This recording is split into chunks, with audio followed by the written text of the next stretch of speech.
मणिद्वीपवर्णनम्। अथ श्रीमद्देवी भागवते द्वादशस्कन्धे दशमोऽध्यायः। व्यास उवाच ब्रह्मलोकादूर्ध्वभागे सर्वलोकोऽस्ति यः श्रुतः मणिद्वीपः स एवास्ति यत्र देवी विराजते सर्वस्मादधिको यस्मात् सर्वलोकस्ततः स्मृतः पुरा पराम्बयैवायं कल्पितो मनसेच्छया सर्वादौ निजवासार्थं प्रकृत्या मूलभूतया कैलासादधिको लोको वैकुण्ठादपि चोत्तमः गोलोकादपि सर्वस्मात् सर्वलोकोऽधिकः स्मृतः न तत्समं त्रिलोक्यान्तु सुन्दरं विद्यते क्वचित् छिद्रीभूतं त्रिजगतो भवसन्तापनाशकं छायाभूतं तदेवास्ति ब्रह्माण्डानां तु सत्तमा बहुयोजनविस्तीर्णो गम्भीरस्तावदेव हि मणिद्वीपस्य परितो वर्तते तु सुधोदधिः मरुत्सङ्घट्टनोत्कीर्णा तरङ्गशतसङ्कुलः रत्नाच्छवालुकायुक्तो झषशङ्खसमाकुलः वीचिसङ्घर्षसञ्जाता लहरी कणशीतलः नानाध्वजसमायुक्ता नानापोतगतागतैः विराजमानः परितस्थिररत्नद्रुमो महान् तदुत्तरमयो धातु निर्मितो गगने ततः सप्तयोजनविस्तीर्णः प्राकारो वर्तते महान् नानाशस्त्रप्रहरणा नानायुद्धविशारदाः रक्षका निवसन्त्यत्र मोदमानाः समन्ततः चतुर्द्वारसमायुक्तो द्वारपालशतान्वितः नानागणैः परिवृतो देवी भक्तियुतैर्नृप दर्शनार्थं समायान्ति ये देवा जगदीशितुः तेषाङ्गणा वसन्त्यत्र वाहनानि च तत्र हि विमानशतसङ्घर्षा घण्टास्वनसमाकुलः हयहेशाखुराघाता बधिरीकृतदिङ्मुखः गणैः किलकिलारावैर्वेत्रहस्तैश्च ताडिताः सेवका देवसङ्घानां भ्राजन्ते तत्र भूमिपा तस्मिन् कोलाहले राजन्न शब्दः केनचित् क्वचित् कस्यचित् श्रूयतेऽत्यन्तं नानाध्वनिसमाकुले पदे पदे मिष्टवारी परिपूर्णसरांसि च वाटिका विविधा राजन् रत्नद्रुमविराजिताः तदुत्तरं महासारा धातुनिर्मितमण्डलः सालोपरो महानस्ति गगनस्पर्शि यच्छिरः तेजसास्यास्यतगुणः पूर्वसालादयं परः गोपुरद्वारसहितो बहुवृक्षसमन्वितः या वृक्षजातयः सन्ति सर्वास्तास्तत्र सन्ति च निरन्तरं पुष्पयुताः सदा फलसमन्विताः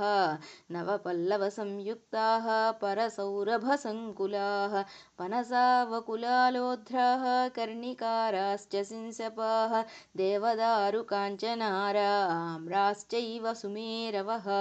लिकुचाहिङ्गुलाश्चैल लवङ्गाः कट्फलास्तथा पाटला मुचुकुन्दाश्च फलिन्यो जघने फलाः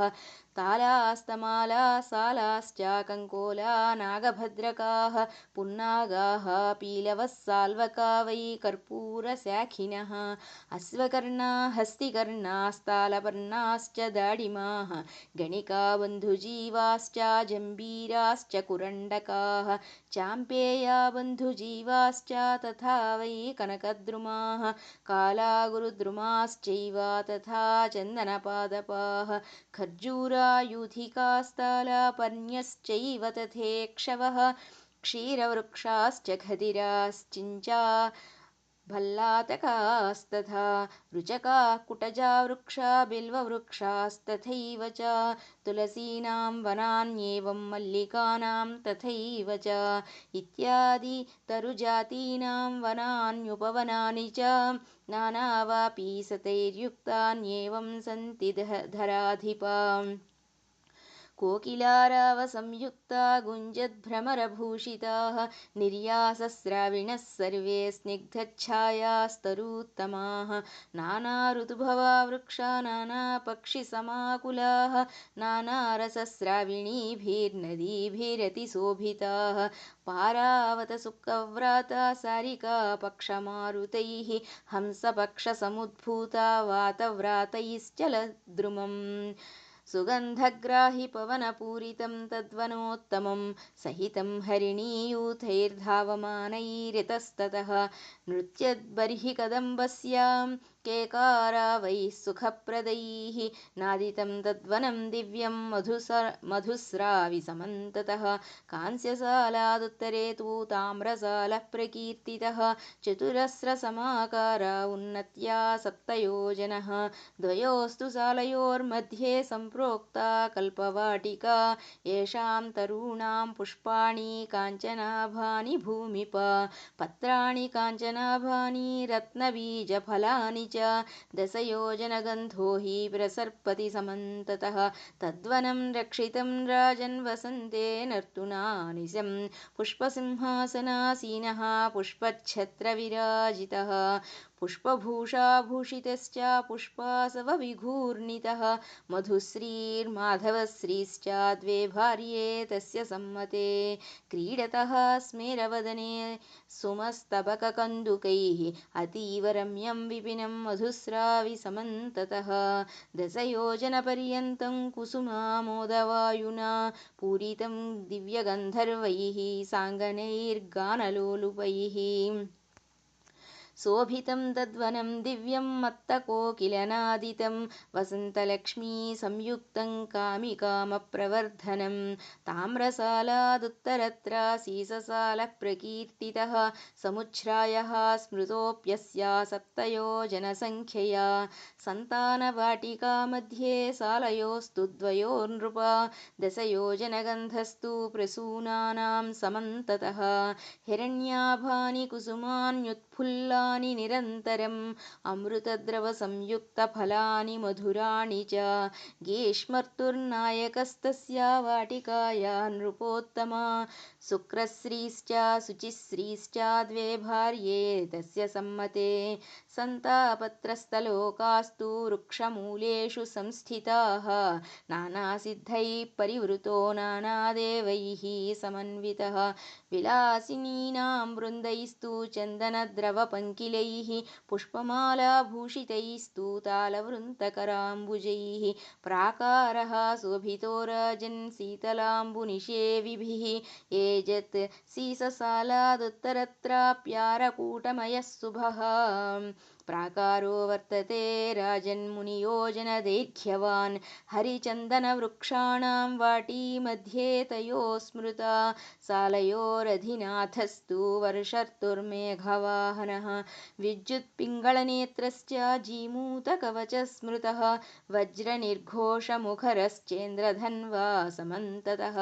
सहस्रशो वारिधारा मुञ्चन्नास्ते गणावृतः नभश्रीश्च नभस्य श्रीः स्वरस्यारस्य मालिनी अम्बादुला निरत्निश्च भ्रमन्ती मेघयन्तिकां वर्षयन्ती जिपुणिका वारिधारा च सम्मताः वर्षर्तोर्द्वादशप्रोक्ताः शक्तयो मदविह्वलाः नवपल्लववृक्षाश्च नवीनलतिकान्विताः हरितानि तृणान्येव वेष्टितायैर्धराखिला नदीनदप्रवाहाश्च प्रवहन्ति च वेगतः सरांसि कलुषाम्बूनि रागिचित्तसमानि च वसन्ति देवासिद्धाश्च ये देवी कर्मकारिणः वापीकूपतटाकाश्च ये देव्यर्थं समर्पिताः ते गणा निवसन्त्यत्र सविलासाश्च साङ्गनाः आरकूटमयादग्रे सप्तयोजनदैर्घ्यवान् पञ्चलोहात्मकः सालो मध्ये मन्दारवाटिका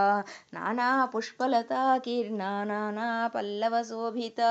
अधिष्ठातात्र सम्प्रोक्तः शरदृतुरनामयः इषुलक्ष्मीरुर्जलक्ष्मीर्द्वे भार्ये तस्य सम्मते नानासिद्धा वसन्त्यत्र साङ्गना सपरिच्छदाः पञ्चलोहमयादग्रे सप्तयोजनदैर्घ्यवान् दीप्यमानो महाशृङ्गैर्वर्तते रौप्यसालकः पारिजाताटवी मध्ये प्रसूनस्तबकान्वित दशयोजनगन्धीनि कुसुमानि समन्ततः मोदयन्ति गणान् सर्वेऽन्ये देवी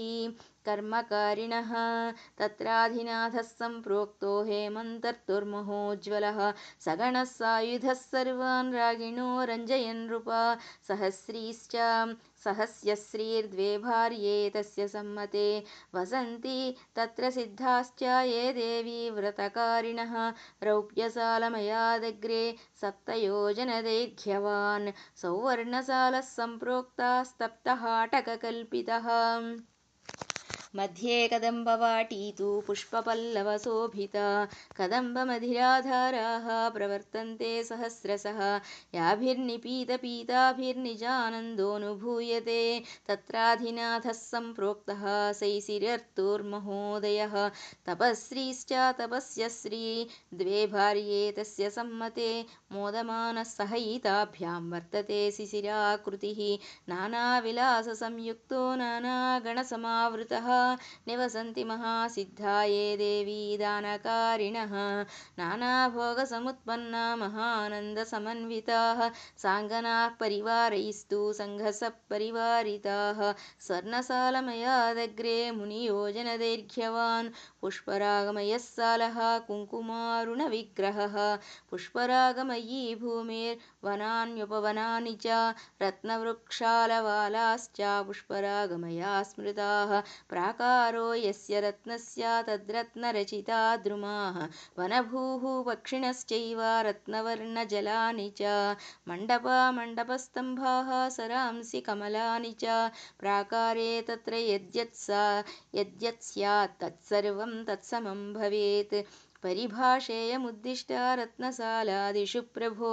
तेजसा स्याल्लक्षगुणः पूर्वसालोत्परो नृप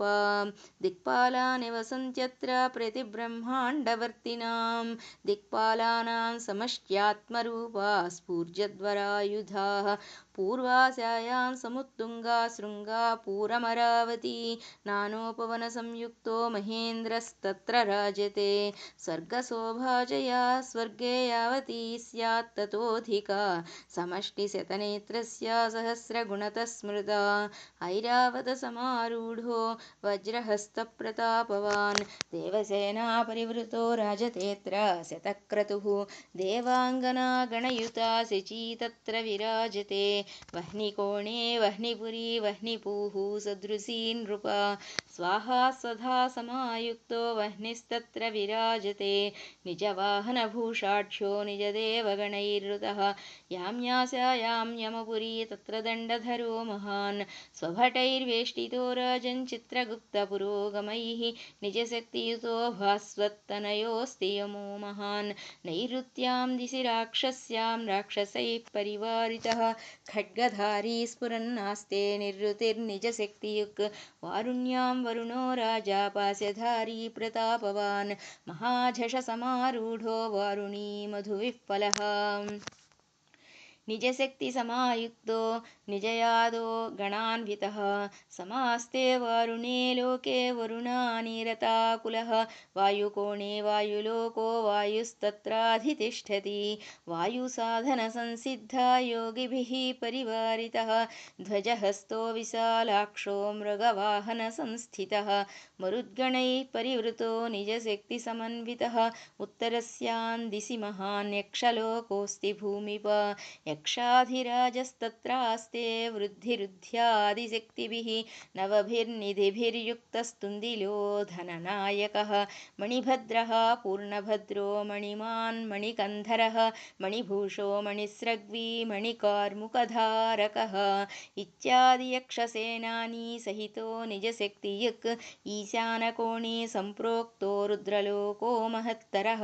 अनर्घ्यरत्नखचितो यत्र रुद्रोऽधिदैवतं तं मन्युमान् दीप्तनयनो बद्धपृष्ठमहेषुधिः स्फूर्जद्धनुर्वामहस्तोऽधिज्यधन्वभिरावृतः ससमानैरसङ्ख्यात रुद्रैः शूलवरायुधैः विकृतास्यैः कराळास्यैर्वमद्वह्निभिरास्यतः दशहस्तैः शतकरैः सहस्रभुजसंयुतैः दशपादैर्दशग्रीवैस्त्रिनेत्रैरुग्रमूर्तिभिः अन्तरिक्षचरा ये च भूमिचरा स्मृताः रुद्राध्याये स्मृता रुद्रास्तैः सर्वैश्च समावृतः रुद्राणी कोटिसहितो भद्रकाళ్यादिमातृभिः नानासिक्तिसमाविष्टाडमर्यादिगणावृतः वीरभद्रादिसहितो रुद्रो राजन्विराजते मुण्डमालाधरो नागवलयो नागकन्धरः व्याघ्रचर्मपरीधानो गजचर्मोत्तरीयकः चिताभस्माङ्गलिप्ताङ्गः प्रमथादिगणावृतः निनदड्डमरुध्वान्तैर्बधिरीकृतदिङ्मुखः अट्टहासो स्फोटशब्दैः सन्त्रासितनभस्तलः भूतसङ्घसमाविष्टो भूतावासो महेश्वरः ईशानदिक्पतिः सोऽयं नाम्ना चेशान एव च इति श्रीमद्देवी भागवते महापुराणे द्वादशस्कन्धे मणिद्वीपवर्णनं नाम 10मोऽध्यायः।